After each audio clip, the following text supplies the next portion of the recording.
The tariffs are in, and America is collecting billions so far and trillions to come.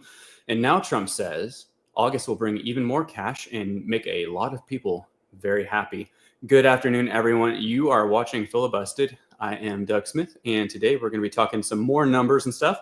I'm going to throw out a quick little disclaimer. I am actually coming at you live from San Diego because my family and I have decided to go on a weird little light vacation. So here I am in this room with an odd background. So bear with me because I only have my one tiny little laptop and I'm working off of miniature screens here. So I got my notes and everything ready and prepared for you guys, but I got a pretty good topic for you today. So hopefully it all goes well. So we're going to get into this.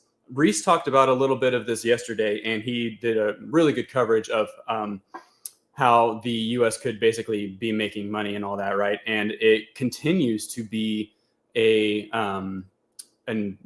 topic at hand. So today we just learned that the GDP is showing a 3% up, right? So let's get into this. Here's Trump calls on Fed to cut rates after U.S. growth surges to 3%. So the GDP rebounded in quarter two of 2025 at 3% annual rate after a 0.5% contraction in quarter one, helping the economy recover faster than expected. And I think that that's the key thing here, is that it was more than what the economists were thinking it was going to be, not necessarily that it was like a crazy number. It's just they didn't expect it to be this much. Hey, Eric, you guys are awesome. Seeing you guys in the comments there. You didn't get notified because we were running late getting this scheduled today because, you know, sometimes things are just like that. So I'm glad that you're here, though. So anyway, so we're going to keep moving on. Economists attribute much of this bounce to a collapse in imports, down 30% as tariffs discouraged foreign goods, boosting domestic output metrics. So that's all fancy talk, right? And hopefully I can explain this pretty well. I think I understand it to a certain degree, but we're gonna do our best here. At the end of the day, I know that these are good numbers, and it's really actually exciting to see what's happening with our economy and what's being built into it right now. So imports are going down, right? Which means that internal production is going to start going up if it hasn't already. And I've got, at the end of this, I've got a little list in my notes of companies that have already started doing more production in the States. And that it's really, really cool to see what's happening coming over here with all of that. And actually, even Trump's critics are starting to kind of turn a little bit and say, you know what, maybe this was actually a good plan all along. So I pulled out a quote from this article here that I thought was really interesting. It says, Trump aimed to replace the post-Second World War trading order with one more favorable to America, and he has. Trump aimed to weaponize and monetize an American asset, its huge economy, and succeeded. He aimed to reap huge revenues from tariffs, and they are stunning at something like a $300 billion annual rate. So, you know, multiply that over the next few years, and now you've got trillions of money coming into the into the country. Okay. Meanwhile, the US dollar has strengthened post-trade deals with the EU and Japan, signaling reduced uncertainty and renewed investor confidence. So the deals made recently have actually just been really good for us, despite all of the critics saying otherwise. And the tariffs hit historic levels. Average U.S. tariff rates leapt from 2.5% to around 27% in early 2025, then adjusted to 15.8% by June. But revenue share doubled from 2% to 5% of all federal income by July. Reese did cover some of this in his on Monday. He broke it down by some numbers, and actually he did this really super fancy spreadsheet, which I hate to break it to you guys. I did not do a spreadsheet because that is not the way my brain thinks. But he's got a really awesome spreadsheet. So you guys need to go check out that video and see all the numbers that he broke down and how that we got to this 15% and all of that, and what the tariffs had to do with it. But I've got a couple more numbers for you here. In total, tariffs raised $108 billion in net revenue over the prior 9 months, compared to $392 billion in corporate tax and well over $3.6 trillion in income tax. A newfound line item in the federal yield chart. Okay, so we got another little thing here. Let's swoop down a little bit in here. Key findings. Okay, this is what I want to show you. Tax Foundation data, that's this website right here, shows that tariff policy is the largest tax hike since 1993, expected to raise $167.7 billion in 2025 alone. These are massive numbers, a full 0.55% of the GDP. And here, let's see. I want to actually just go ahead and jump to this next point real quick, because I think this is there's going to be more to this next thing than I think we realize. President Trump signaled that big money is expected to arrive on August 1st, when the full sweep of reciprocal tariffs kick in. And it's a date that he's repeatedly emphasized during press interactions, cabinet meetings, and all kinds of stuff. And actually even on the, Truth Social. But this is the reference to the golden age. And so August 1st is an interesting date, and he just keeps hammering down on that. And I reckon, like, part of that is from the fact that this is when a lot of these tariffs, all of like the expiration of everything is coming into play on August 1st. But I just think that August 1st is going to be the first day of when it just starts flowing in a massive way, money into the country. And I think that probably what's going to happen is we're going to get to the point where we're going to get rebates from how much money is going to be coming into the country. And I'm really excited to see what August 1st brings and beyond. But I definitely think August 1st is really just the day that it starts. So what I want to say is, it's not like August 1st, all of a sudden there's going to be a flip of the switch and there's going to be trillions and trillions of dollars pouring into the country in all ways possible, right? But it is going to keep that, it's going to, like, we think it's kind of in motion now with what we're seeing with the June and the July money coming in, but this is going to be the real big start to even more exciting things like this. And a lot of it is the tariffs coming in. So Trump told reporters, we have so much money coming in from tariffs, thinking about a rebate. They asked, I watched this video, it was kind of hilarious. And he said a lot of people are going to be very happy.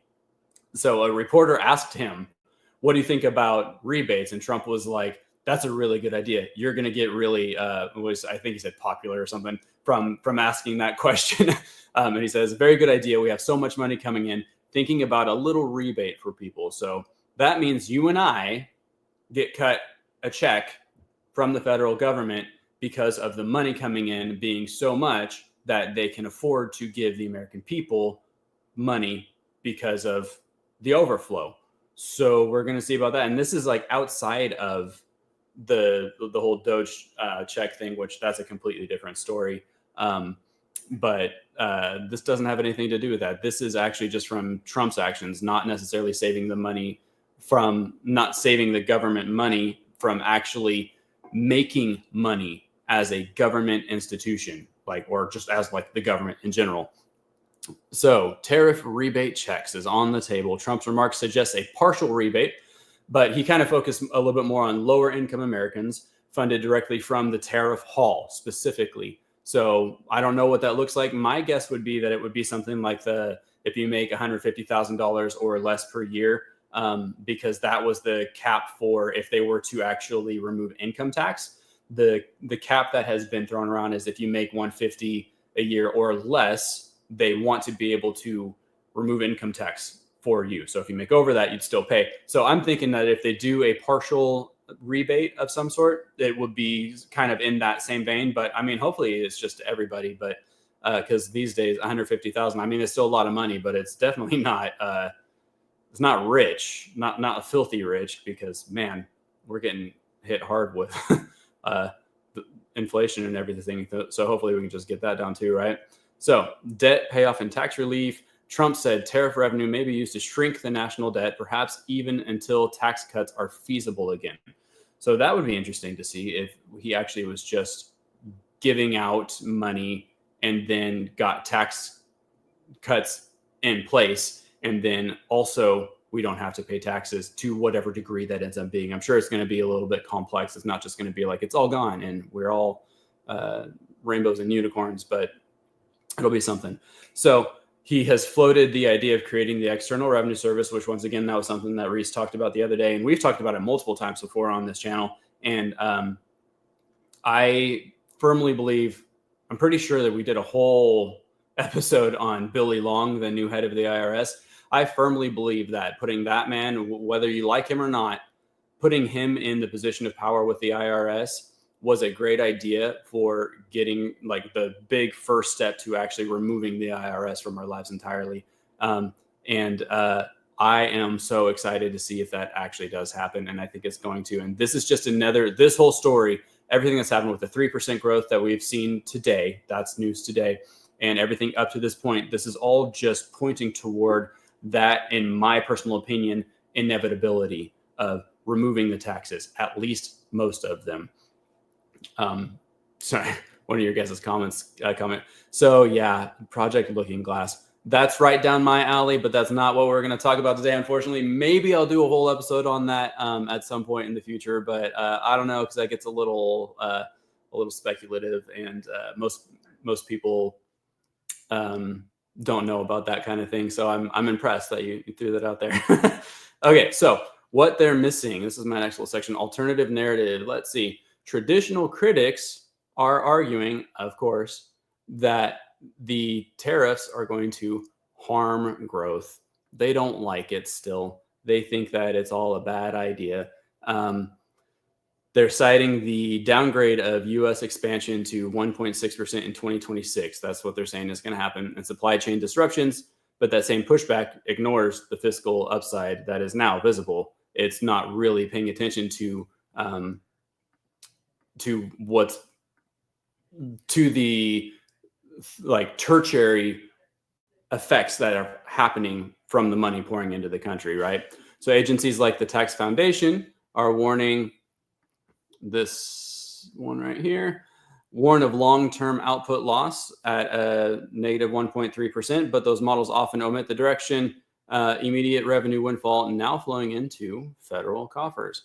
So the bottom line is that the second-term tariff campaign has turned trade penalties into profit. That's a really important statement, and I like this a lot. It has turned trade penalties into profit for the U.S., and revenue is pouring in. The GDP is rebounding. These are real numbers. This isn't like just Trump saying, oh, it's going to get better. Like, he's saying that, of course, but it's not just words. The numbers are there behind it to back the things that Trump is saying. And August is promising so much more. And here we get to my little list of companies that I promised you guys at the beginning of this. Already we're seeing companies starting to pivot because of tariffs and bring their production line over to the United States. NVIDIA is the first big one. They're building the AI supercomputers entirely in the US, partnering with TSMC, Foxconn, Wistron, and others. Operations are across Arizona and Texas. Will offer up to 1 million square feet of production and testing space. These projects could generate around $500 billion in U.S. AI infrastructure over the next 4 years. The TSMC is expanding multiple fabrication plants in Arizona, initially a $12 billion investment, tripling to $40 billion, with advanced nodes expected online in 2025 to 2028. Global Foundries is investing $16 billion across New York and Vermont in collaboration with Apple and Qualcomm to boost U.S. chip manufacturing. That's a good one. GE Appliances, they announced a while ago, they're investing $490 million to move washer production from China to Kentucky. This shift will create 800 jobs and bring over 15 models onshore, set to open by 2027. But the jobs obviously are going to be in action before 2027. So that's also going to be awesome news for Kentucky. We're going to have a lot of jobs there. General Motors also is committing to $4 billion to expand production at existing U.S. facilities in Michigan, Kansas, Tennessee, and Buffalo. The goal is to produce 2 million vehicles annually within 2 years. That's a lot. Mars, this one was surprising. When I found this one, I was like, what? M&M, Skittles, the candy company. They recently announced $2 billion in U.S. manufacturing investments over 18 months. That builds on $6 billion already spent supporting facilities like Nature's Bakery in Utah and boosting domestic snack and pet food output.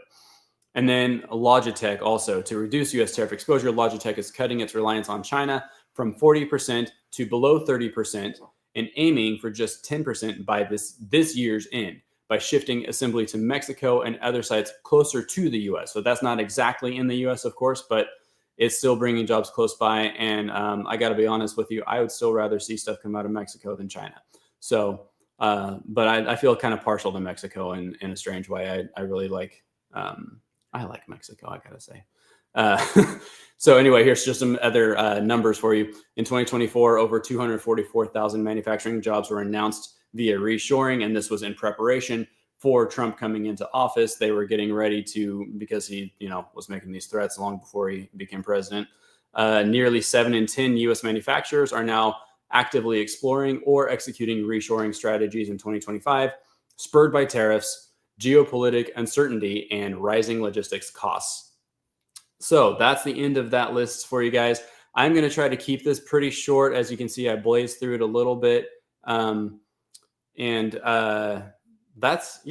all I really got for you. I am real excited to see what happens on August 1st. And I think that we're probably going to be covering some things, and we'll be paying real close attention to that date. And I'll be checking back in on the tariffs, and we'll see how much money really does pour into the country. I have a feeling, though, that we're not going to know exactly how much money is going to come from the tariffs right on August 1st, because it seems as though historically it's been a little bit into the month before we know exactly what it is that happens. But we are going to be live again tomorrow, and I'll still be here in San Diego, so I'll probably have the same setup, but it'll be all 4 of us again.